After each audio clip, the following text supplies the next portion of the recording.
So you're wondering where to find your next great DJ? We got your answers.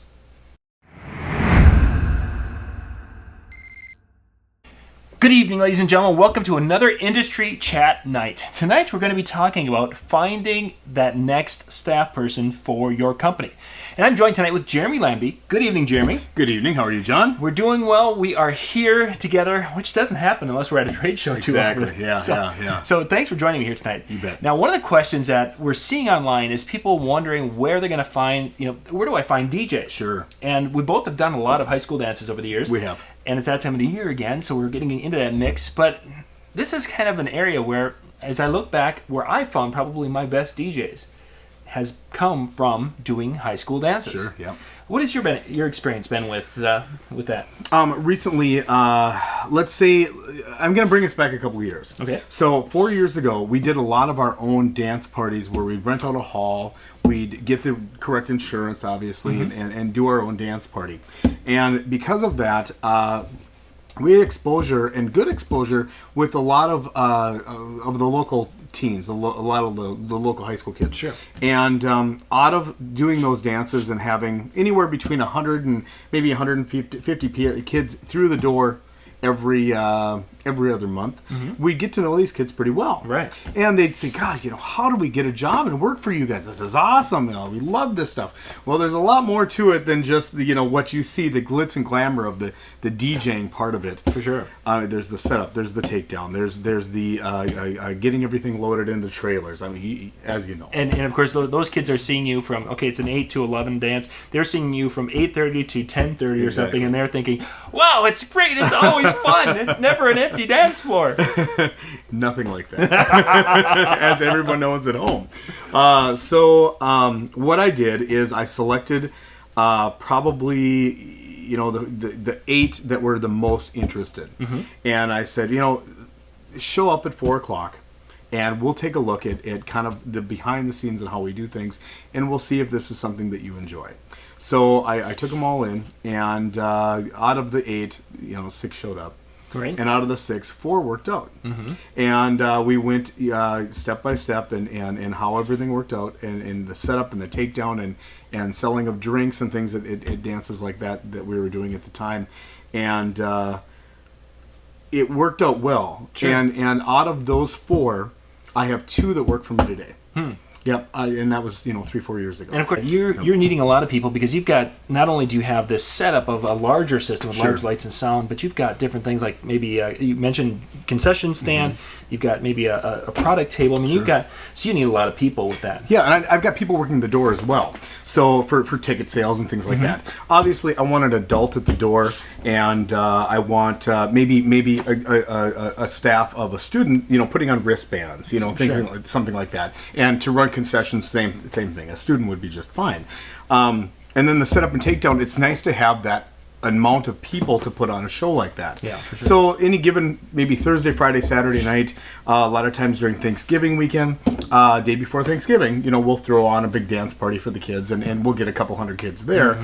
And to put on an event like that usually would take me 2 to 3 people at the door, maybe another guy to run lighting, and then 2 people for concessions. We're already at 6 people plus your DJ, and maybe plus another adult besides, and then security and things like that. Yeah. So it takes a lot of people to put on a show like that.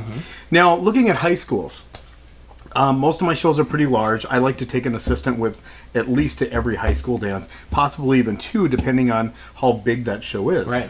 So let's say if I get a couple of high school students to that I would hire for the school year. Right. If they're not in sports, that's a biggie. And if they can come with, we're looking at a Friday and Saturday, for homecoming dances. Sadie Hawkins, of course, in November.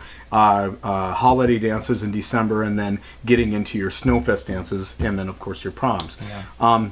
And it's worked out really, really well. Not saying that I'm cheap, but you don't have to pay them as much as you would your talent. Certainly not. Your talent would get obviously a higher price, and then as an assistant, they're more just happy to go and be involved. And at some point, if you'd like to move them up towards a DJ, you definitely could. I've got assistants that have worked for me for 5-6 years that don't want to be a DJ. They just want to be an assistant. They want to be the setup, the takedown guy, the guy that's running lighting, the guys that are taking tickets or whatever, for our dancers. Just like to be part of that excitement. Absolutely, absolutely. And there's nothing wrong with that at all. You may be looking for your next greatest, biggest DJ, and you might find them, you might not.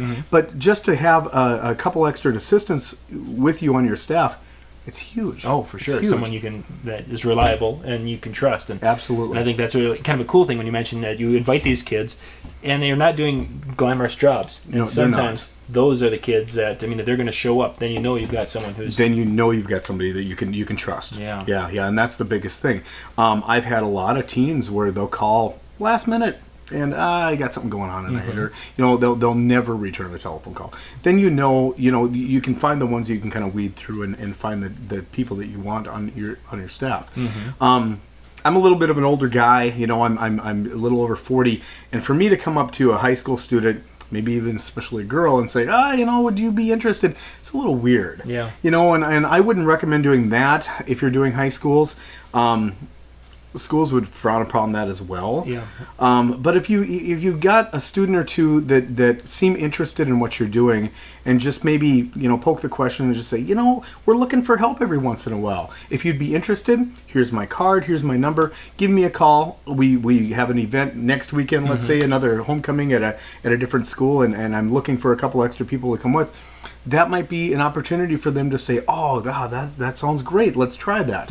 Not in a creepy way, obviously. Yeah. And I've got guys and gals on staff. And really, the girls are the ones that mostly come to the dances anyway.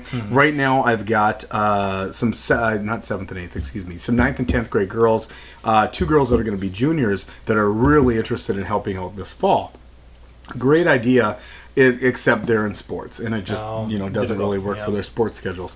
But for them to come with to a dance or two that we're throwing, perfect. Sure, and those nights off. Yep. Yeah, the idea of going and talking to them has always been one of the areas that I, as a teacher, with my background, I've always been kind of hesitant. And what I found that worked for me almost a little bit better was to actually talk to the advisor of the dance, because I had a relationship with the advisor. Yep, absolutely. And it would be like, hey, that young lady over there is in. Renee. This is how Renee. I was talking to her advisor, and it's like, so I think she'd make a really good DJ. Yeah. And the advisor's like, yeah, she would. She's just kind of that outgoing and kind of bubbly personality that we're looking for. Sure. And it's like, well, I would like to talk to her a little bit about that. What do you do? And she goes, oh yeah, go ahead. Just go ahead and say something. And so the idea is I wanted to present it to basically an authority at the school, so that it was out there already. I like that. So it wouldn't be that creepy. Because the next thing you know, we might, and then I'll buy you a Subway sandwich, and then there's this whole thing going on. You don't want that happening. That's another story. But the whole thing about going to an advisor, especially if you've got a really good reputation at that school, or a good friendship with the advisors, we had a good group. and that really, really helps. Yeah. If you're going to a school that you've never been at before, and to maybe ask the advisor, I probably would stay away from that, especially for the first, maybe even the first or second time, and just do what you're doing, right now, and if it's working. But having a staff, I know DJs right now that are looking for youth like crazy. Oh yeah. And they don't know how to approach them. They don't know which way to go. I mean, you put up a message on Facebook, that's a little weird. Yeah. You go on Instagram, it doesn't really work as well as, the face-to-face and saying, this is what I do. Is this something you'd like to do? Maybe on weekends or something. So you never know. Yeah. I have had a parent call me and say, this isn't for my kid, and that's fine. I mean, you may expect some of that happening too. Hasn't happened in probably 10 years, but still, that might be something. But I'd recommend it for anybody that's out there. And if you got any questions, you could definitely. You guys, we'll have our emails and such. We've got those on the Disc Jockey News website. You can go check those out, and their contact info's there. One last thought I want to add to this before we wrap things up is one of the things Mike Walter, when he was doing his presentations on staff, he always talks about the benefit of having basically a novice or someone without experience. Sure.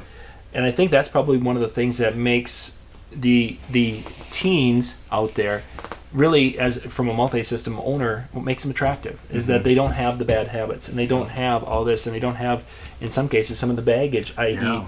family, that makes it difficult for them to go out and DJ. They're just youngsters, and if you can get lucky and have someone through college. Oh, it's huge. It's huge. The problem is then when that you know, that junior high or middle school and then high school student becomes a college student, and they get a little bit more of a workload, but they could still work for you.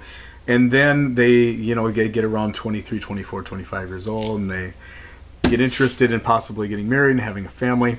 Then things change. And that's, you know, it's too bad for guys like us because we lose a lot of our talent. Yeah. You know, but it speaks wonders to have them around for the number of years that we have. Yeah, for sure. Yeah. For sure. And that's that circle. That's why, to a point, when we're doing these teen dances, it isn't an open recruiting, but it's always, you always keep your eye open. Absolutely. I think is the best way to describe it. And sometimes you can find a diamond. I've had some DJs who worked out wonderfully, and some that wasn't a good idea. Just not a good match.